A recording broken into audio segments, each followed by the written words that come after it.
We're going to start with match day 7 of the UEFA Champions League, which is in the books. We're going to take it in chronological order because Tuesday began with a Cinderella story in the Champions League. Norwegian side Bodo Glimt claimed a 3-1 home victory over Manchester City, spoiling Erling Haaland's return to Norway. It is Bodo Glimt's first ever Champions League win. Manchester City's struggles continue, and they were so embarrassed by their performance, they are going to refund the traveling supporters' tickets prices that they spent. So problems for Manchester City and joy for Bodo Glimt.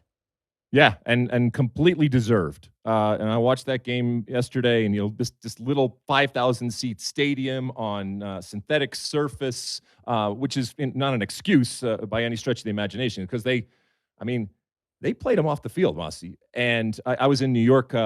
As I said, so I was watching it in New York. I did an appearance last night with our friend Landon Donovan and Taylor Twellman in the city. And, this was massive. On top of the fact that we are talking about Manchester City and the inability, at least for a lot of people, to believe that they are going to catch and pip Arsenal when it comes to the EPL. So this is another warning sign, if you will, in terms of what Manchester City are. But the story really should be Bodo Glimt and what they were able to do.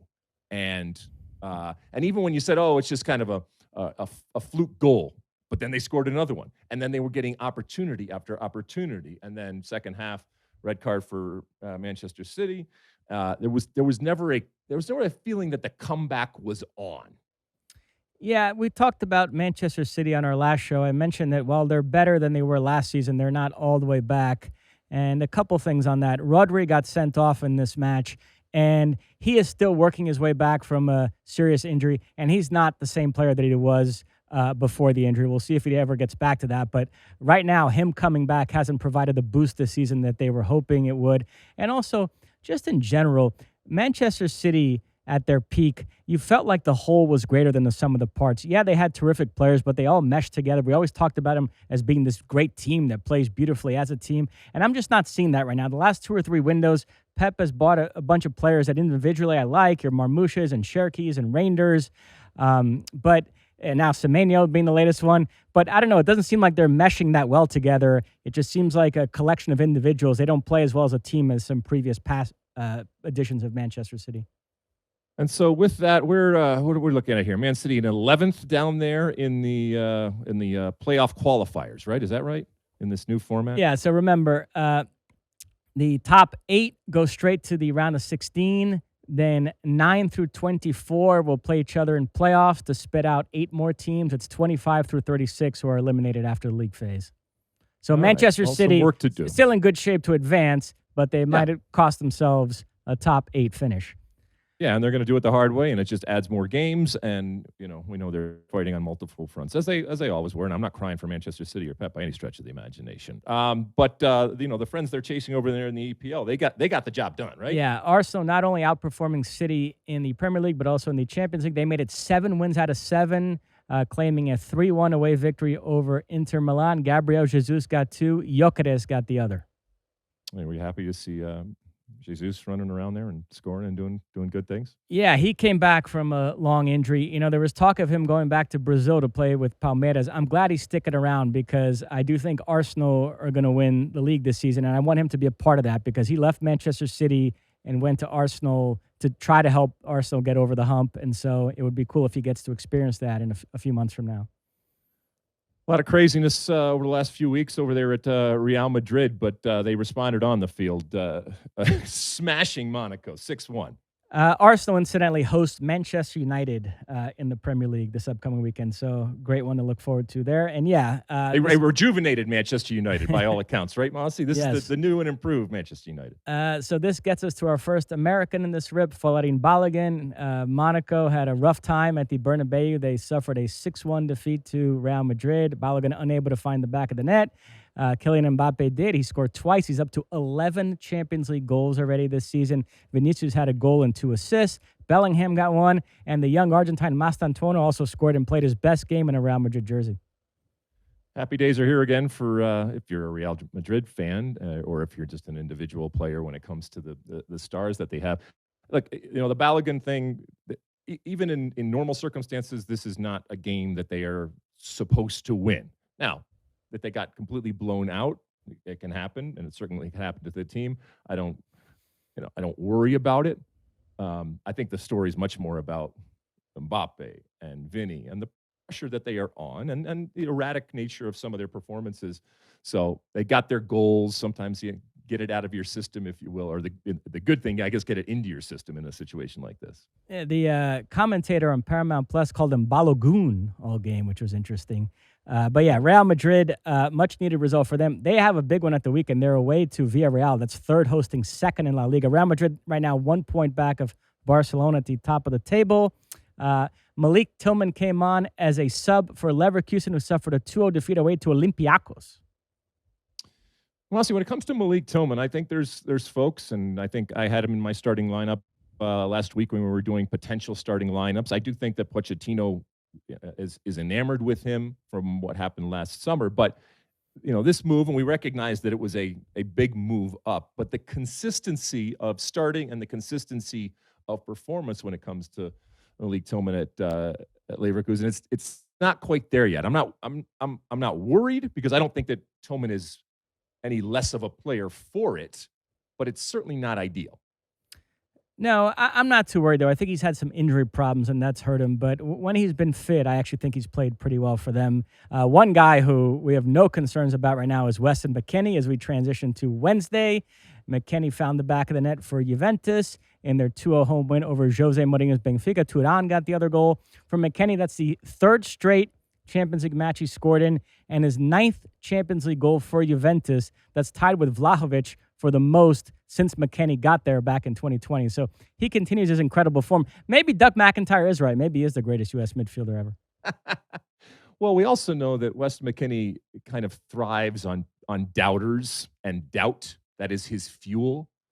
And, at times people, scratching their head or criticizing him. Not a lot. Okay.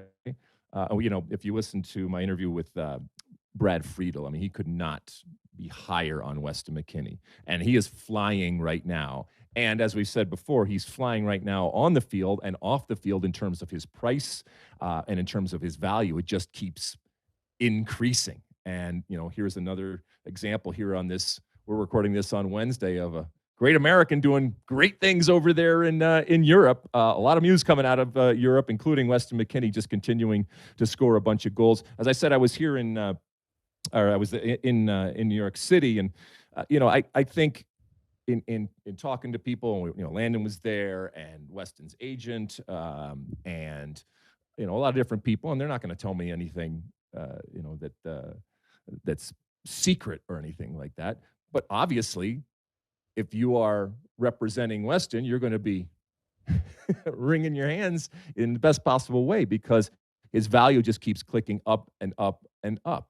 And who knows? I do think that not the sky is the complete limit, but a move up is certainly a possibility for Weston. And I think people will look at him as a possibility. I don't know if it ultimately happens. We've talked about the fact that he is out of contract, and who knows? Maybe he continues on and plays many, many more years in Serie A for Juventus, or somebody else bigger, comes along and tickles his fancy, if you will. It is ironic all the times that Juventus tried to get rid of him. If this story ends with Weston McKennie choosing to leave, it's kind of there's a Seinfeld episode where George Costanza turns it around on a woman he's dating. I am breaking up with you instead of you breaking up with me. By the way, in full disclosure, because I know people like this, my agent over at Wasserman is also Weston McKennie's agent, and I want people to understand that. So you can judge as you see fit and incorporate it as much or as little as you want into the things that I say. Big one for Juventus at the weekend. They host Napoli in Serie A. Timmy Weah started for Marseille today. They were thumped 3-0 by Liverpool. Soboslai got the first with a free kick that he slid underneath the wall, then a Rulli own goal, and then Gakpo scored the third, finishing off a wonderful team move. So a rough day at the office for Timmy Weah and company. I did not see this. Where was Timmy Weah starting? Do you know? Because this has been the question with him when it comes to the national team. I think a lot of people, when they are making that 11 right now, feel that he is the odd man out, especially with the change of formation. By the way, Pochettino, I saw him last night in New York City. He was at this event too. Couldn't have been nicer. Couldn't have been more confident, and couldn't have been, I think, more focused on what's happening. But, as we've said before, he has made some changes. I think he has kind of gotten this team to be in a place where he is comfortable, not finished in terms of the product. But, when you look at Tim Weah here, you still don't have him in your starting lineup. And if it ends up being that 3-5 in the back, Mosse, do you still see him as the only position that he can probably play is over there on that, I guess, that right-hand side? Yes, in that 3-4-2-1 alignment, then to me he becomes a wing back in that formation, less so being one of those two underneath the striker. I prefer playmaker types like Gio and Tillman and Pulisic and Luna and Brendan Aronson in those positions. Yeah, I don't, as much as I love Way, and I've told you before, through the last cycle, I thought he was probably the most consistent attacking force for the U.S., but I don't see him as like a hybrid. I don't see him in the Dest mode, or even in the Freeman mode, those types of players that can get up and down. I don't picture myself, as much as sometimes we laugh about Dest defending. He can defend, and he actually can defend well. And I'm not saying that Weah can't do it. That's not something that I see him doing. And as a matter of fact, I think he takes him away from the more traditional way of him taking players on in a very different way than Christian Pulisic when he's on the other side. So I think it's going to be interesting, but I also think it's going to be difficult for him to find a way to fit into whatever this new setup looks like for Pochettino. What else? By the way, with Marseille, the Mason Greenwood story is getting interesting. Mason Greenwood, you might recall, English player who got in trouble for beating up his girlfriend years ago. Now they reconciled. I think they're still together, but he became such a pariah in England that Manchester United had to get rid of him. He first went to Getafe to play in La Liga, played well there, and then moved to Marseille, where he's done incredibly well. He's the top scorer in Ligue 1 this season. He was the joint top scorer last season alongside Ousmane Dembele. His manager, Roberto De Zerbi, is talking him up as a Ballon d'Or candidate, and some people are wondering if England would perhaps bring him back for the World Cup. So far, Thomas Tuchel has said no, he's not even under consideration. We don't have to get into any of the icky parts of this story. We want to keep it light here, but it's just to show that how talented England are, that we all think they're one of the handful best teams without him. And like here they have a player of this quality that they're not even going to bring to the World Cup for off-field reasons. So, yeah, it's just an interesting to keep an eye on the next few months. Interesting. And I don't know how many changes you mentioned, possibly bringing somebody in from out in the wilderness or surprises that coaches at this point are going to have. Obviously, you have the March window coming up with a lot of interesting things, and we'll talk about all of that, which is, I guess, one of the last times you can prove. We've talked about, possible young or inexperienced players. Actually, I was at dinner last night, and some people were talking about what's his name over at Kevin Sullivan, the young player, and the possibility of, would you ever bring him in the way that, back in the day, you Brazilians have oftentimes brought very, very young players, recognizing they're not going to play, but just to kind of blood them. I don't see that happen, that happening. Banks, Stu and others have talked about Nokai Banks as a possibility. I don't think there are going to be any surprises like that when it comes to the U.S. under Pochettino, and obviously when it comes to England, I think he's kind of, tamping that down and saying, no, this is good. And it is good what they have. Marseille, this upcoming weekend, they host Lens, who are atop the table right now, 1 point above PSG, and Marseille are in third, so that's a pretty big game. Finally, Galatasaray and Atletico Madrid played to a 1-1 draw. Johnny Cardoso came on as a sub. This upcoming weekend, Atletico Madrid will host Stu Holden's Mallorca, who right now are just a couple of points above the relegation zone. Yeah, I mean, Stu's sweating it right now. It could be, come down to the last couple of games type of moment for his Mallorca. But they've done it before, and they've done a great job of staying up. So they're smart, they're frugal, but they have just enough. So we'll see. But they're going to be up against it on Sunday against Atletico. So from the Champions League, we go to the Championship in England. There was some midweek action. Patrick Agyemang induced an own goal in Derby County's 2-1 away win over Charlton. He continues his good form and has not gone unnoticed. There are some reports that a couple of Premier League sides, Crystal Palace and Leeds, are interested in his services. So these reports here, if they are to be believed, are like 20,000 pounds. Is that right? That would be 20 million. Agyemang works? I'm sorry, 20,000. How is Agyemang worth 20 million pounds, and our friend Josh Sargent's worth 18 million? I mean, look, obviously, you score goals, you do the most important thing and the most valuable thing in the game, and he's doing it, and I think he's maturing in front of our eyes. Again, we've talked so much about whether he has the ability to be one of those strikers. A lot of people believe that Pochettino is going to bring 3 strikers. Some people believe he's going to bring 4 strikers. If there are 4 true strikers, then I think Agyemang's in. If there's 3, then I think he's odd man out to, I guess, probably who we're going to talk about next. But from a club perspective and a business perspective and a career perspective, this is great news. And it's exactly, I think, what he wanted to have happen when he made that leap from MLS over to Europe. Yeah, Sean Sullivan found that report on some obscure site. We know Sean spends time in some weird corners of the internet. He comes up with stuff like this, so we don't know if it's legit or not. Next up for Derby County, they will host West Brom, which could mean Patrick Agyemang against Daryl Dike. And, I remember years ago when Eminem got into a beef with Everlast of House of Pain, Eminem said to him, "I'm what you used to be." And that's kind of the dynamic between Agyemang and Daryl Dike, don't you think? Yeah, I mean, who doesn't remember that beef back in the day, right? Yeah, exactly. And we have a long history, and I think it's natural. Not just when I say we, it's not just American fandom. I think it's just soccer fandom where who's that next big thing, and if and when they burst on the scene, especially when they're scoring goals, we get excited. And I think that's completely natural, and certainly from a U.S. perspective, in this kind of era where we haven't had, your Josie Altidores or your Brian McBride types of players, I think we're desperate and we're looking for someone, and we just don't know, if it's the one or no, there is another one. Haji Wright got another late winner for Coventry in their 2-1 home victory over Millwall, while Norwich, minus Josh Sargent, won 5-0 away to West Brom.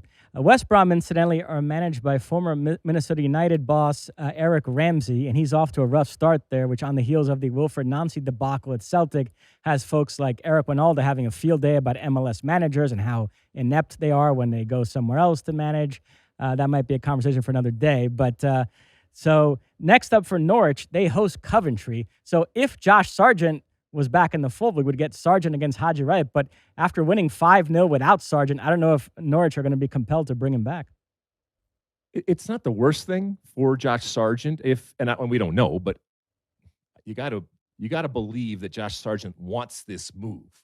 When we're talking about this move, it's the rumored $18 million move to Toronto FC, and he would be playing in MLS for the first time. If the argument and why there was the consternation is he begged off and didn't want to play, and we've talked about that and how I think that was a bad look for him, and he certainly got some bad advice, or if it was his choosing, it was a bad choice by him. If they're winning and the struggle, which we know is still real for Norwich, is eased a bit at this point, and there's proof that they don't necessarily need him, maybe this softens the blow for Josh Sargent going forward. But who knows? Because he's now not a part. He's training with the second team, and the team is winning. The team is scoring. So we'll see. When you mentioned West Brom and MLS coaches getting opportunities, beggars can't be choosers, and sometimes they just take whatever is available, and you don't blame them by any stretch of the imagination. I did take issue a little bit in terms of the way that Eric Winalda was framing the fact that in his eyes, the lack of competition or the difference in competition, and therefore I think consequences, at least the way he feels, is what is problematic for some of these coaches. But it also, Eric would be the first person, if he was offered an MLS gig, would take that gig. And sometimes, you go where they want you. And for some of these guys, whether it's Wilfred Nancy or anybody else, yeah, you can, Monday morning quarterback it all you want. And I'm not saying that they don't deserve to be fired or that they didn't fail, but they're also sometimes the realities of the situation that they are put in. But you gotta figure it out. And you took the gig, so you got to figure out how to get out of whatever hole you are arriving at. And by the way, we know Toronto FC trying to sign Josh Sargent. There were reports today that Inter Miami tried to sign Denny Bouanga, but Bouanga wants to stay with LAFC. So the transfer market really percolating in Europe and MLS. So we should get Tom Bogert on one of these days to go through everything. It's getting very interesting. Any team, I'm not saying in MLS. I'm saying any team in the world should be happy. No, should be ecstatic if they have Denny Bouanga. That's how good he is and how good I think he can be.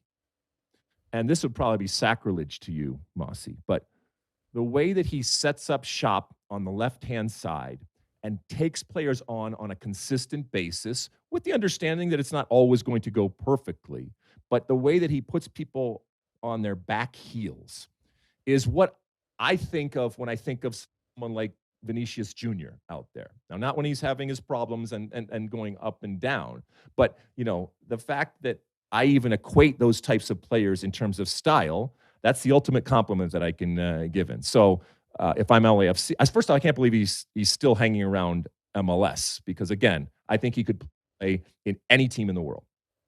What else you got, Mosse? Anything? That is it. All right, before we get here, oh, by the way, Mosse, did you see the craziness with David Beckham and his family going on? Oh, my God. Off the field stuff. Yes. But listen, it's crazy. And for those that haven't seen it, just to give you a quick Cliff Notes version, evidently his son came out and wrote a scathing rebuke of the family and the relationship, and went all this dirty laundry about him and his relationship and with David and with his mother and all that kind of stuff. It's just it's just kind of ugly, but it's also catnip to a family that we know has lived in the spotlight and the paparazzi for I don't know how many years. I actually thought that David Beckham, when he finally got around to addressing this, because eventually he was going to talk about it, I thought he did a kind of really good and almost mature way of saying, hey, kids make mistakes. You have to let them make mistakes. You have to let them do things that you might not agree with. And there was a real kind of fatherly way in which he addressed it. But it is all over the news when we're talking about, obviously a living legend of the game. And from a U.S. perspective, we know a whole lot about David Beckham with his MLS connections, both as a wonderful player and now as an owner going forward. And anytime we mention Inter Miami, as we just did a second ago, obviously his name comes up.